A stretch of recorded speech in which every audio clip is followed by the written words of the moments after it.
إن الحمد لله نحمده ونستعينه ونستغفره ونستهديه ونستنصره ونعوذ بالله من شرور أنفسنا ومن سيئات أعمالنا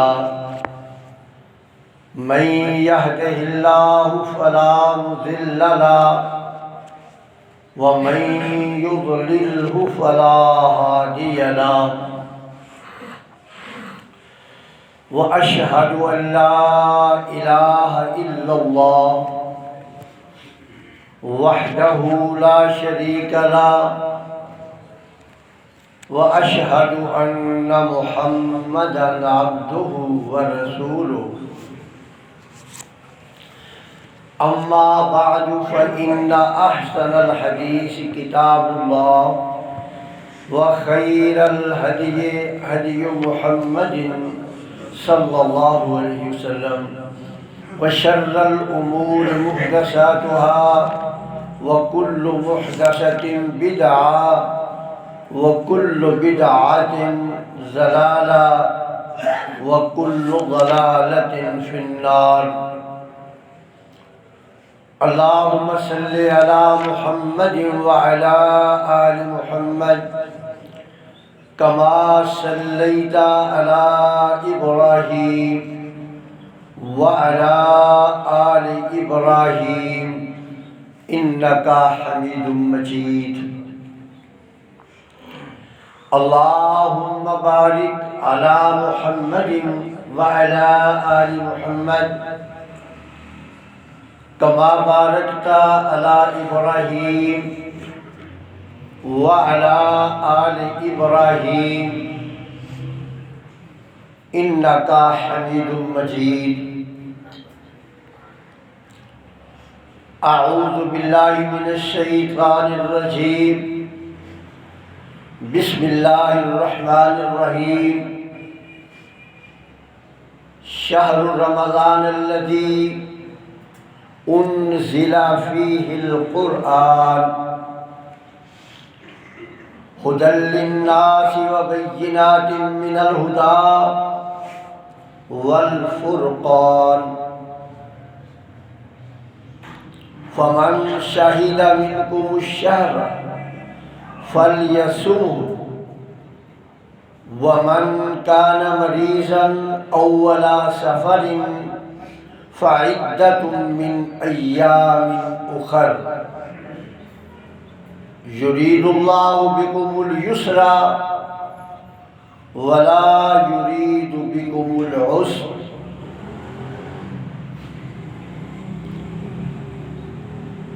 شهر رمضان الذي انزل فيه القرآن رمضان کا مہینہ وہ بابرکت اور عظمت والا مہینہ ہے جس میں قرآن حکیم نازل کیا گیا ہے۔ ہدی للناس، اس کو نازل کرنے کا مقصد لوگوں کی رہنمائی ہے۔ قرآن حکیم اس لیے نازل کیا گیا تاکہ انسانوں کی رہنمائی کی جائے۔ وَبَيِّنَاتٍ مِّنَ الْهُدَىٰ، اس میں رہنمائی کے واضح نشانات، واضح علامات موجود ہیں۔ والفرقان، یہ کتاب مقدس جو ہے یہ حق و باطل کے درمیان نہایت واضح طور پر فرق کرنے والی کتاب ہے۔ فمن شہد منکم الشہر فلیصم، جو آدمی، جو مسلمان ایمان والا ماہ رمضان کو پالے اس پر لازم ہے کہ اس مہینے کے روزے رکھے۔ وَمَنْ كَانَ مَرِيضًا أَوْ عَلَىٰ سَفَرٍ، اگر اس عظمت والے مہینے میں کوئی ایمان والا کسی بیماری کا شکار ہو گیا یا اسے سفر کی صعوبت مشکل برداشت کرنا پڑ گئی، تو اس کے لیے یہ رعایت ہے کہ فَعِدَّةٌ مِّنْ أَيَّامٍ أُخَرَ، کہ وہ یہ گنتی جتنے روزے اس نے بیماری یا سفر کی وجہ سے ترک کیے ہیں وہ بعد میں پورے کریں۔ وَلِتُكْمِلُوا الْعِدَّةَ، اور گنتی کو پورا کرنا ہے۔ جب تم ماہ رمضان کے روزے رکھ لو، یہ گنتی پوری ہو جائے، خواہ ماہ رمضان کے اندر ہی گنتی پوری کر لو یا جو رہ جائے وہ ماہ رمضان کے بعد پوری کر لو۔ اس کے بعد کیا کرنا ہے؟ وَلِتُكَبِّرُوا اللَّهَ عَلَىٰ مَا هَدَاكُمْ، اس کے بعد پھر تم نے اللہ کی بڑائی بیان کرنی ہے اس احسان کے عوض کہ اس مالک نے تمہیں ہدایت دی، اس نے تمہیں روزے رکھنے کی توفیق دی۔ لعلکم تشکرون، اگر تم نے روزے رکھنے کے بعد اللہ کی بڑائی بیان کر لی تو پھر تمہارا نام روز محشر اس فہرست میں ہوگا جو اللہ کے شکر گزار بندے ہیں۔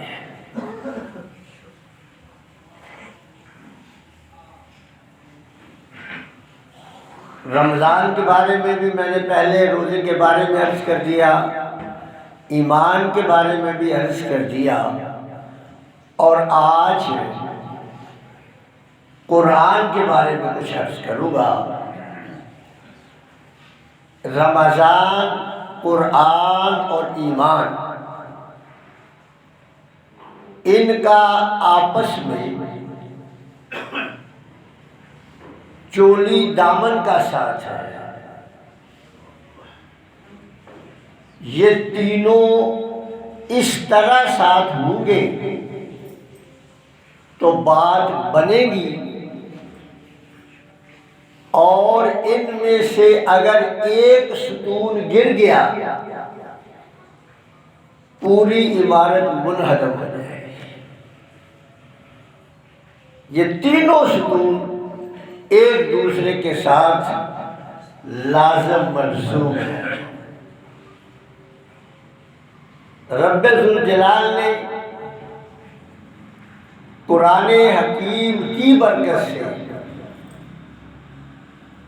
ماہ رمضان کو جو عظمت دی، اس سے پہلے ماہ رمضان کو وہ عظمت نہیں تھی۔ جب تک قرآن نازل نہیں ہوا تھا اس وقت تک عظمت والے مہینے 4 تھے، ان چاروں میں رمضان نہیں تھا، ان چاروں میں رمضان نہیں تھا۔ لیکن جب رمضان میں قرآن نازل ہو گیا تو پھر ماہ رمضان ان چاروں مہینوں سے سبقت لے گیا۔ وہ 4 جو اس سے آگے تھے اب وہ اس سے پیچھے رہ گئے۔ اللہ اکبر۔ اور یہی بات رسول اللہ صلی اللہ علیہ وسلم نے فرمایا اے میری امت، ویسے تو ترتیب کے لحاظ سے بعد والی امت ہو، لیکن سبقت کے لحاظ سے پہلی، یعنی قرآن کی برکت سے، جس طرح قرآن کی برکت سے ماہ رمضان پیچھے سے اٹھ کر آگے آ گیا، اسی طرح امت محمدیہ ترتیب کے اعتبار سے سب سے پیچھے اور جنت میں جانے میں سب سے آگے۔ لیکن کیا صرف یہ مقام، یہ درجہ ہمیں صرف اس بات پہ مل جائے گا کہ ہم اس کا ایک بہترین ایڈیشن خرید لیں، اسے مخمل کے غلاف میں چھپا دیں، اسے گھر کی اونچی جگہ پر رکھ دیں، جب دل چاہے تو اٹھائے، چوم لے، آنکھوں کو لگا لے، سینے کے ساتھ چمٹا لے، کیا ان کاموں سے ہمیں یہ درجہ مل جائے گا؟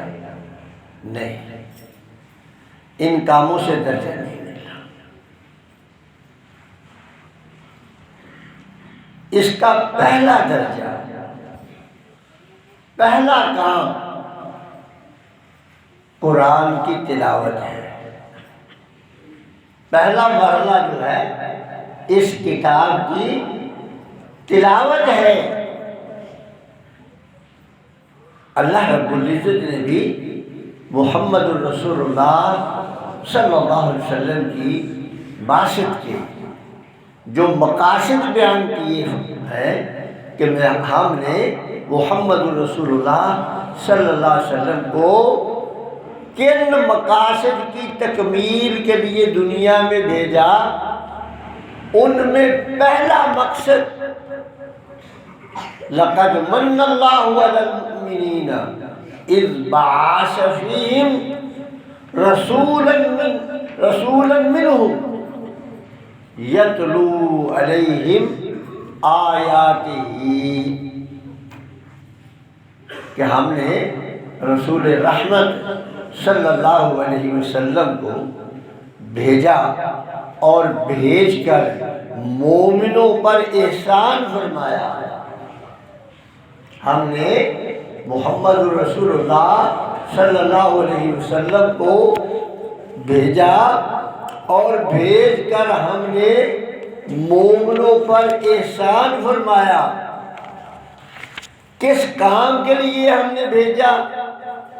تو فرمایا ہم نے اس کام کے لیے بھیجا کہ یتلو علیہم آیاتہ، کہ محمد صلی اللہ علیہ وسلم کا پہلا مقصد جو ہے وہ قرآن مجید کی تلاوت ہے۔ اب آپ یہ دیکھیں کہ یہ جو چار مقاصد ہیں، یہ آیت جو ہے نا 4 دفعہ تقریباً قرآن مجید میں آئی ہے۔ تھوڑے بہت الفاظ میں کمی بیشی کے ساتھ یہ آیت قرآن مجید میں 4 بار آئی ہے، لیکن کسی ایک بار بھی یہ نہیں آیا کہ ہم نے محمد الرسول اللہ صلی اللہ علیہ وسلم کو دنیا میں اس لیے بھیجا تاکہ ان کی آمد پر خوشی کا جشن منایا جائے۔ یتلو علیہ آیات، تلاوت فرمائے۔ اب دیکھیں رسول اللہ صلی اللہ علیہ وسلم پر قرآن نازل ہوا، یہ نہیں کہ اس کی تلاوت کرنا ہی ہے، نہیں، اس کی تلاوت سننی بھی ہے، کرنی بھی ہے، یعنی اس کی تلاوت خود بھی کرنی ہے اور اس کی تلاوت دوسروں سے سننی بھی ہے۔ ایک دفعہ رسول اللہ صلی اللہ علیہ وسلم نے حضرت عبداللہ بن مسعود رضی اللہ تعالیٰ عنہ سے کہا، عبداللہ مجھے سورۃ نساء سنائیں، تلاوت کرے، میں سورۃ نساء سننا چاہتا ہوں۔ تو حضرت عبداللہ بن مسعود رضی اللہ عنہ نے کہا کہ اللہ کے رسول، آپ پر تو قرآن نازل ہوا ہے، میں آپ کو قرآن کی تلاوت سناؤں؟ آپ نے فرمایا، ہاں عبداللہ میرا دل چاہتا ہے کہ میں آپ سے قرآن کی تلاوت سنوں۔ حضرت عبداللہ نے قرآن کی تلاوت شروع کر دی۔ ایک دفعہ رسول اللہ صلی اللہ علیہ وسلم نے حضرت ابی رضی اللہ تعالیٰ عنہ سے کہا ابی میں نا آپ سے قرآن سننا چاہتا ہوں، مجھے قرآن سنا۔ حضرت ابی نے بھی یہی کہا کہ اللہ کے رسول، آپ پر تو قرآن نازل ہوا ہے۔ فرمایا ابی مجھے اللہ نے فرمایا ہے کہ ابی سے قرآن کی تلاوت سنو۔ حضرت ابی رضی اللہ تعالی عنہ بطور شکرانے کے رونے لگ گئے کہ میرا نام لے کر اللہ نے فرمایا۔ اب یہ دیکھیں، یہ قرآن کی تلاوت کی برکت ہے۔ حضرت عبداللہ بن مسعود رضی اللہ عنہ کا اور حضرت ابی بن کعب رضی اللہ عنہ کا نام ان صحابہ میں ہوتا تھا جو کثرت سے قرآن کی تلاوت فرمایا کرتے تھے، اور ان کی آواز بھی بڑی شدید تھی۔ اور ہم تو جو ہے نا وہ تھوڑی سی تلاوت سننے کے بعد تھک جاتے ہیں، یا تھوڑی سی تلاوت کرنے کے بعد سننے کے بعد تھک جاتے ہیں۔ 12-13 سال کا ایک نوجوان ہے، 12-13 سال، جس کا نام ہے عبداللہ بن عمر بن عاص۔ 12-13 سال کا نوجوان ہے۔ اس کے باپ عمر بن عاص نے شادی کر لی، شادی ہو گئی۔ ایک دن عبداللہ بن عمر بن عاص رضی اللہ عنہ اس کی بیوی سے پوچھتے ہیں کہ کیف وجدت ابنی، میرے بیٹے کو آپ نے کیسے پایا؟ وہ کہنے لگی بڑا نیک ہے، صوم و صلات کا پابند ہے، لیکن میرے بستر کو آج تک انہوں نے روندا نہیں ہے۔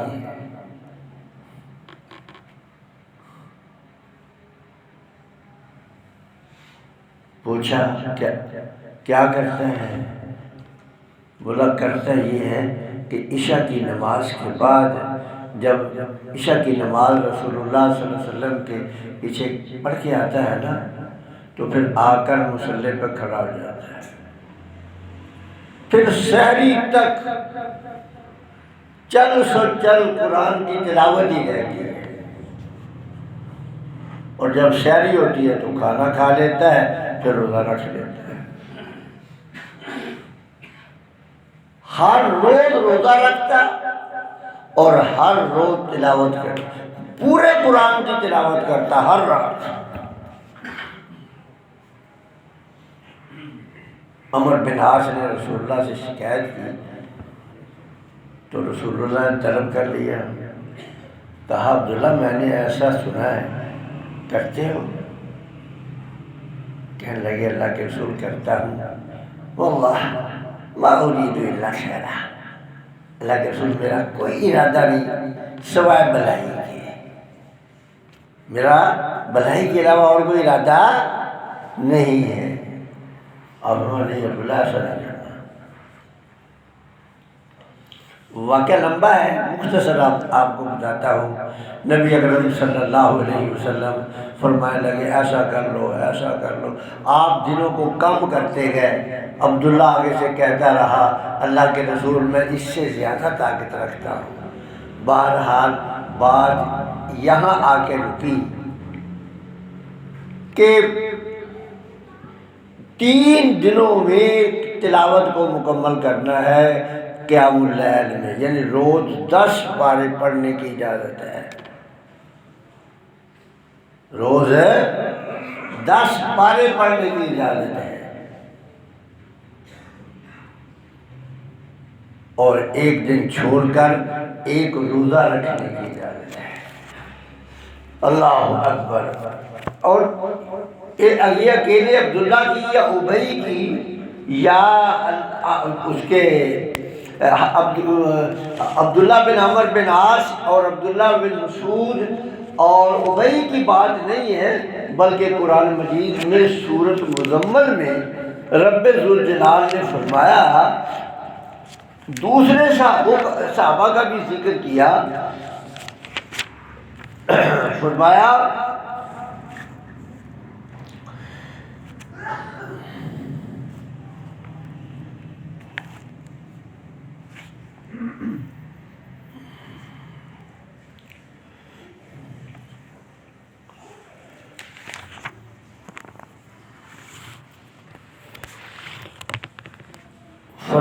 ان ربک یعلم، بے شک اے میرے پیغمبر، اے میرے حبیب، اللہ جانتا ہے، انک تقوم ادنی من ثلثی اللیل، آپ جو ہے نا کسی دن 2/3 سے تھوڑا سا کم قرآن قیام میں کھڑے ہو کر تلاوت کرتے ہو، یعنی رات اگر 9 گھنٹے کی ہے نا تو 6 گھنٹوں میں تھوڑا سا کم، وَنِصْفَهُ، اور کسی دن آدھی رات قیام میں کھڑے ہو کر قرآن کی تلاوت فرماتے ہو، وَثُلُثَهُ، اور کسی دن 1/3 قرآن کی تلاوت، 1/3 رات کی قرآن کی تلاوت فرماتے ہو۔ یہ معمول رسول اللہ کا، کبھی 2/3 کے قریب، کبھی